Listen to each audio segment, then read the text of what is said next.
안녕하세요. 시윤TV입니다. 일본이 우리나라의 반도체 핵심 소재 수출 규제를 단행한 지 100일이 다 되어갑니다.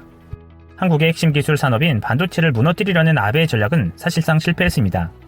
수출 허가 규제로 한국 기업들이 무너질 거라는 예상과는 다르게 한국의 대기업과 중소기업들이 똘똘 뭉쳐 위기 상황에 잘 대처해 소재 부품 국산을 이뤄가며 다른 수출 통로를 잘 찾아가고 있습니다. 또한 한국인들의 자발적인 불매운동은 전 분야로 뻗어나가 일본 제품과 일본 여행이 상당한 성과를 만들어낸 것이 가시적 성과로 드러나고 있습니다. 수출 규제 이후 일본 여행 보이콧으로 현재까지 일본은 우리보다 9배에 달하는 경제적 피해를 입은 것으로 드러났습니다. 한국경제연구원이 6일 공개한 한일 여행의 경제 영향 분석 보고서에 따르면 한국의 생산 유발 감소액이 일본의 생산 유발 감소액보다 9배나 적은 것으로 나타난 것입니다. 또한 불매운동의 여파로 일본 하면 떠오르던 자동차와 맥주 시장이 크게 타격을 입었습니다. 자동차는 작년에 비해 60% 급락했고 한국에서 1위 자리를 줄곧 지켜오던 맥주는 작년 대비 99.9%나 추락했습니다. 사실상 퇴출된 것입니다.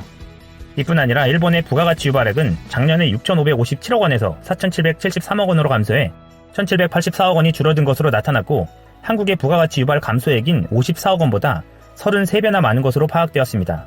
국토교통부가 지난 5일 집계한 일본 노선 운항 실적에 따르면 일본 노선 탑승률은 지난해 같은 기간보다 28%가량 줄어든 것으로 나타났습니다.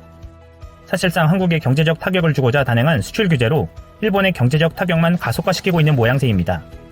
그래서일까요? 아베는 지난 4일 임시국회 본회의장에서 한국은 중요한 이웃나라라는 표현을 2년 만에 다시 사용했습니다.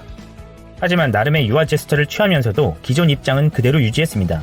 한국은 중요한 이웃나라입니다 라면서 나라와 나라 간의 약속을 준수할 것을 요구하고 싶다라고 발언한 것입니다. 아베가 한국에 대한 경제보복을 멈출 수 없는 이유는 두 가지입니다.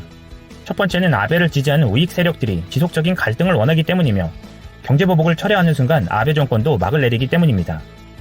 두 번째는 궁극적으로 아베 정부가 정식 군대를 갖기를 원하고 그러기 위해서는 주변국들과의 군사적인 긴장감과 갈등을 일부러 만들어내야 하기 때문입니다. 과거에는 그 대상이 북한이었지만 북미 대화를 통한 평화 기조가 퍼지자 일본은 그야말로 왕따가 되었었습니다. 그래서 한국을 그 대상으로 변경해 한국만 왕따로 만들어보려 했던 것으로 보입니다. 북한에 대해 적대적인 발언을 끊임없이 쏟아내던 일본은 어느 순간 조건 없이 대화하겠다는 기조로 바뀌었습니다. 일본의 배타적 경제 수역인 EEZ에 북한 SLBM이 떨어졌지만 비난을 자제하고 있는 것도 그런 맥락으로 보입니다. 대신 한국을 비롯한 주변국들과의 군사적 갈등을 만들어 개헌의 명분을 만들고 아베가 그토록 바라던 전쟁 가능한 국가로 탈바꿈해 정식 군대를 갖고자 하는 것입니다. 그래서 독도나 쿠릴 열도, 갸오이제오 등의 아베가 지속적으로 갈등을 만들어내려 할 것입니다. 우리는 이에 말리지 말고 아베 정권이 무릎을 꿇게 하기 위해 지금보다 더 강하고 지속적인 불매운동을 이어가야 할 것이고 강한 군대를 만들어야 할 것입니다. 일본에 대한 더 강한 경제적 타격을 주기 위해 아직 시작도 못한 숨겨진 불매운동 대상도 찾아내야 합니다. 일본의 야욕에 흔들림 없이 우리는 우리의 일을 다해 나가야 할 것입니다. 이상 시온TV였습니다. 삼성을 꺾겠다는 야망을 드러내고 있다는 소식인데요. 일본의 일간 공업신문 뉴스위치는 키오쿠시아 홀딩스가 한화로 약 3조 3천억을 들여 3D 낸드 플래시 메모리를 공격적으로 증산하여 삼성을 따라잡겠다는 내용의 기사를 보도했습니다. 기사에서 말하는 키오쿠시아 홀딩스라는 기업은 다소 생소하신 분들도 계실 텐데요. 이 회사는 이전 도시바 메모리가 사명을 변경한 것입니다. 기사는 이 키오쿠시아 홀딩스가 2020년에 착공하여 2022년 여름에 완공 예정인 최첨단 3D 낸드 플래시 메모리 제조 라인을 신설하여 이 분야에서 세계 최고인 한국의 삼성전자를 제치고 첨단 분야에서 최고가 되기를 지향한다고 전하고 있습니다. 키오쿠시아는 이미 공장 부지를 취득하고 신설 라인을 증설하는 것으로 방향을 잡고 있고 이미 사내 관련 프로젝트를 출범시키고 세부 사항 검토에 들어갔으며 총액 1조 6천억 원에서 3조 3천억 원이 예상되는 1년의 투자는 미국의 웨스턴 디지털과 분담하여 추진할 예정이라고 보도하고 있습니다. 이런 공격적인 투자의 배경은 2020년부터 세계 각국에서 5G 통신 서비스가 본격화되기 시작하면 스마트폰을 중심으로 반도체 메모리 수요가 확대될 것이고 데이터 센터에 대한 향후 수요 회복이 예상되기 때문이라며 미중 무역 전쟁 등의 리스크를 제외한다면 반도체 시황에 대한 전망이 낙관적이라는 예상으로 본격적인 사업 확장을 추진한다는 것입니다. 또한 키오쿠시아 측은 현재 건설 중인 공장 중에 2019년 10월에 완공되는 공장에서 2020년 봄부터 제품의 샘플 출하를 시작한다는 계획을 갖고 있다고 전하고 전하고 있습니다. 기사는 끝으로 도시바 메모리는 새로운 사명으로 거듭나 심기일전하여 삼성 등의 경쟁사와의 치열한 경쟁에 도전한다고 기사를 마무리하고 있는데요. 일본의 불화수소 등의 반도체 소재 수출 규제가 처음 시작되었을 때 정치적인 이유와 함께 경제적인 이유로 일본의 잃어버린 반도체 산업 재건을 위해 반도체 관련 소재들에 대한 수출 규제를 한 것이라는 전문가들의 의견이 있었는데요. 삼성과 SK하이닉스 등의 발목을 잡아 도시바와 같은 기업들이 추격을 할 수 있는 계기를 만들어주고자 한다는 분석이었습니다. 일부 그런 의도가 정말로 있었는지 우리는 확신할 수 없고, 그런다고 해서 그리 호락호락하게 따라잡힐 삼성이 아님을 알지만 일본이 반도체로 삼성을 잡겠다고 외치는 도발이 있다는 것에 대해서 알아둘 필요는 있겠다는 의견입니다.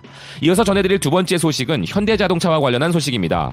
현대자동차 정의선 부회장은 최근 자율주행차에 대한 공격적인 투자를 감행하면서 완전 자율주행차보다 비행자동차가 더 먼저 출시될 가능성이 있다고 발표한 바 있는데요. 여기에 더 힘을 실어 최근까지 나사의 항공과학 연구를 이끌었던 항공공학 기술자인 신재원 박사를 영입했다는 소식도 있었습니다.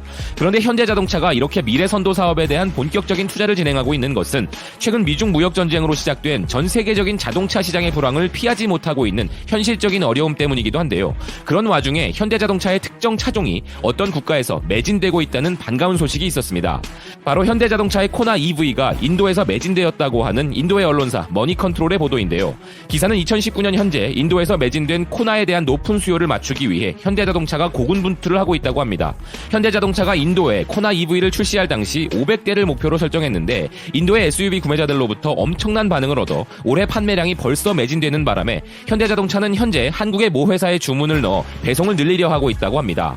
기사는 코나의 1회 완충 운전 범위인 452km는 현재 인도에서 판매되는 그 어떤 전기자동차보다 뛰어난 것이라고 설명하면서, 코나는 현대자동차의 인도 첸나이 공장에서 생산되고 있기에 주요 부품인 배터리를 한국에서 수입하여 조립해야 하는데, 코나는 심지어 한국에서도 수요가 높은 상황이라서 인도가 할당량을 많이 얻지 못하고 있다고 이야기하고 있습니다. 현재 인도에서 판매되는 다른 전기자동차는 마힌드라의 베리토와 타타모터스의 티고르이지만 이 차량들은 코나와 경쟁하지 않는 차량들이라고 전하고 있습니다. 코나 EV는 현재 인도에서 판매되는 차량 중 가장 비싼 차량이지만 코나에 대한 인도 소비자들의 관심은 흔들리지 않고 있으며, 이에 대해 현대자동차는 11월부터 인도에 할당되는 물량을 개선할 수 있을 것이라고 전하고 있는 상황입니다. 코나 EV가 인도에서 경쟁력 있는 차종으로 인정받아 인기가 많다는 것은 정말 기쁜 소식인데요.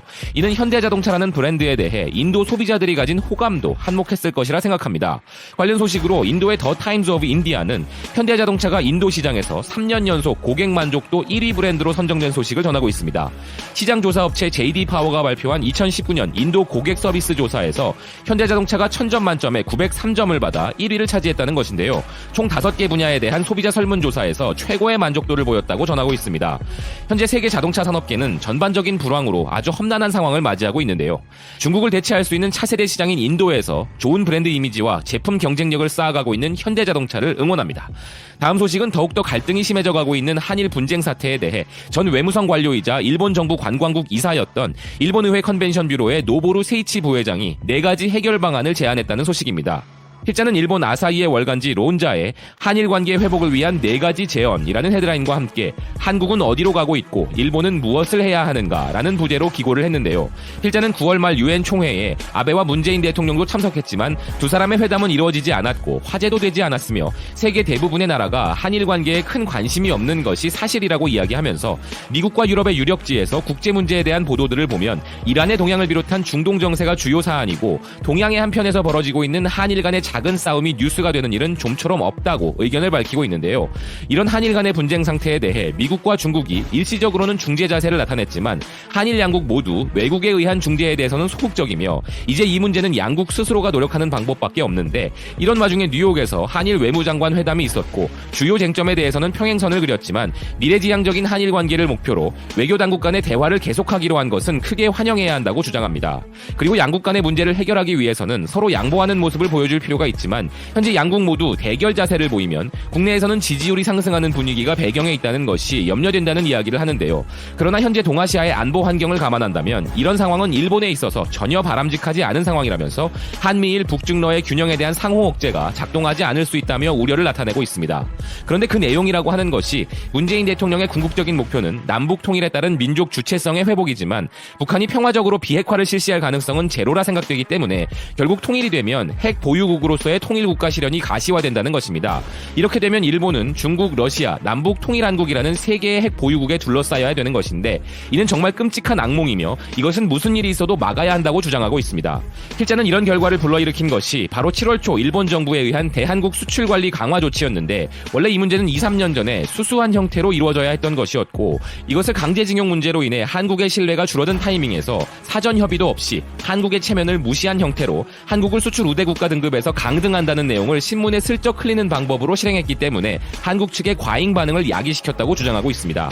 게다가 이 조치의 공표에 맞추어 경제산업상이 SNS에서 한국의 대법원 판결을 근거로 신뢰가 결여되었다고 이야기해버린 것도 이것이 한국에게 보복 조치로 받아들여진 것에 대한 원인이 된 것이 분명하다는 자신의 견해를 밝혔습니다.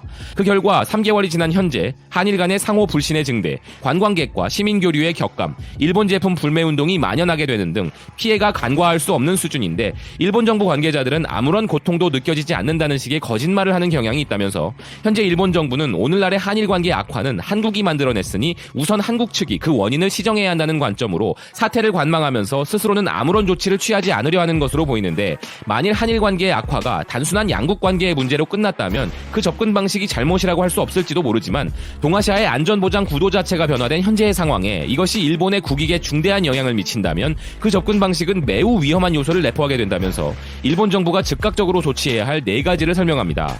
첫째로 수출 관리를 소관하는 정부 당국은 한국 당국에 수출 관리 강화 철회에 필요한 한국 측의 대응을 촉구하여 만족스러운 결과가 얻어지면 7월에 결정한 수출 관리상의 조치를 철회하고 둘째로 강제징용 문제는 이와는 완전히 분리하여 취급하되 한국 측도 일본과 같이 개인 보상에 대해 1965년 청구권 협정에 반하지 않는 해결 방법을 제안하게 하여 이를 기반으로 협의를 실시해야 하고 일본 측은 청구권 협정과 상충하지 않는 범위에서 개인적인 기부 등의 협력의 길을 찾아야 하며 한국 측이 일본 기업을 대상으로 압류한 재산에 대해 현금화를 동결시켜야 한다고 주장합니다. 셋째로 한일 상호 신뢰 회복을 기초로 1998년 김대중 오부치 한일 공동선언의 역사인식을 높은 수준에서 다시 확인해야 하며 넷째로 그러기 위해서라도 조기에 한일 정상회담의 실현을 도모하자는 제안을 하며 기고문을 마무리하고 있습니다.